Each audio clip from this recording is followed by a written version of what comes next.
Magandang hapon po. Ngayon po ipapakita ko po sa inyo. I-share ko lang po sa inyo kung paano po gumawa ng organic fertilizer. Ang gagawin ko po ngayon ay fermented fruit juice. Ang gagamitin ko pong prutas ay saging na saba. Kung wala naman po kayong kahit ano pong variety, pwede naman pong kahit anong saging. Sa prutas naman po, kahit ano din pong prutas. Pwede din po ang prutas gaya po ng mangga, pinya, mansanas, kahit ano pong available sa bahay niyo, pwede po yun. Ngayon po, ang mga materialis po na gagamitin natin ay saging na saba, at plastic container, at saka molasses po. Ang ratio po pala nito is 1:1. Halimbawa, 1 kilo ng saging, 1 kilo rin po ng molasses dapat. Pero kung wala naman po kayong, kung wala po kayong molasses, pwede na rin po ang brown sugar. Ngayon po ang gagamitin ko po molasses, kasi meron po akong molasses. Ang gagawin ko po ay 1/2 kilo ng molasses, 1/2 kilo rin po ng saging na saba. Ngayon po, hihiwain ko na po ang mga saging, ang saging. Hiwain lang po natin ng maliliit.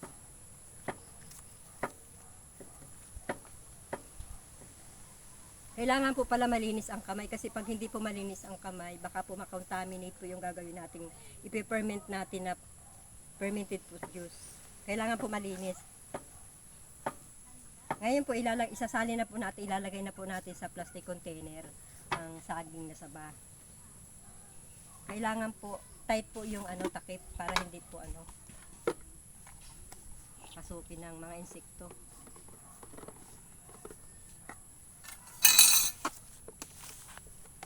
Ilagay na po natin ang saging na saba.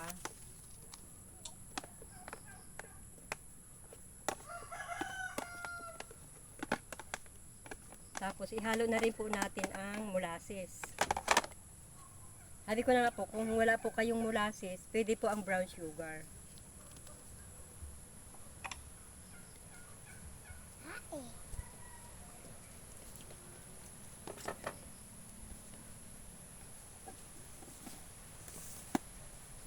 Haluin lang po natin, durugin natin para madurog siya. Hanggang sa madurog po siya.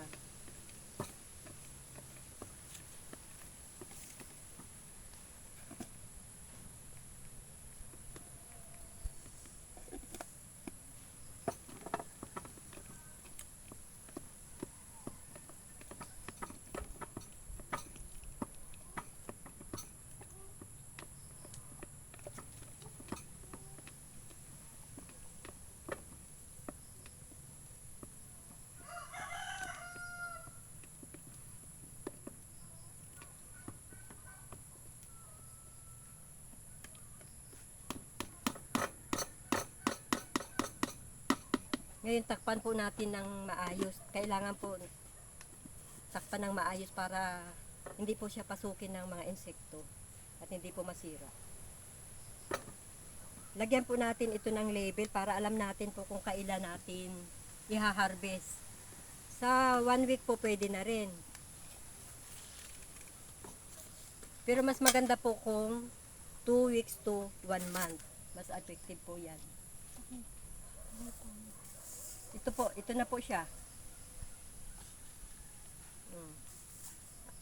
Ilagay po natin ito sa madilim na lugar. Wag po natin ilalagay sa naaarawan o kaya naiinitan. Wag na po natin ilalagay. Kailangan po sa madilim na lugar. Ngayon po ipapakita ko po sa inyo yung ginawa ko mga last 2 weeks ago po. Naggumawa din po ako ng fermented fruit juice. Ito na po yun. I-spray po natin. Ito po, pwede rin pong pang-spray, pwede rin pong pandilig. Pwede pong pang ipataba. Kahit hindi po natin spray. Ang paggamit po pala nito, 1 litrong tubig, tapos 2 tablespoon po na fermented fruit juice.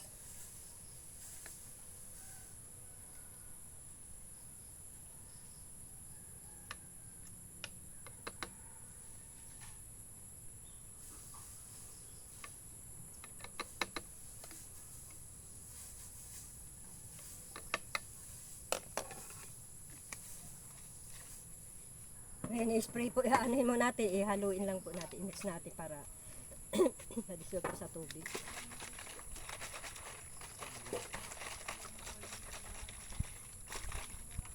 Spray po natin.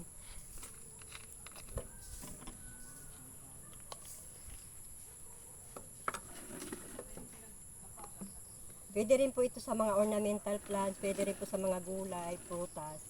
Pwede rin po siya. Ang saging nga po pala mayaman sa potassium. Ayun po sa ano sa pag-aaral po ang saging po maano po ang potassium content. I-spray na po natin.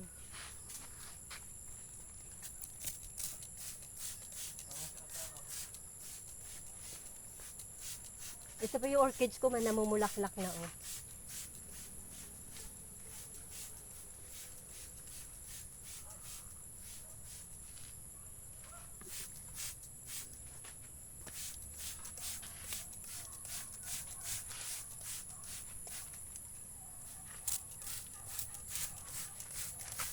Sa susunod po, gagawa naman po ulit ako ng fermented plant juice naman po sa mga, pwede po dito lang sa paligid-ligid natin, pwede po yung mga talbos ng kamote, talbos ng dahon ng alugbate, kakawati, malunggay. Sana po magustuhan nyo rin po, share nyo naman po kung nagustuhan nyo para naman po makatulong din po kayo sa mga wala pa pong ano, hindi pa po alam kung paano gumawa ng fermented fruit juice. For now po, salamat po. See you po next video. Thank you. God bless.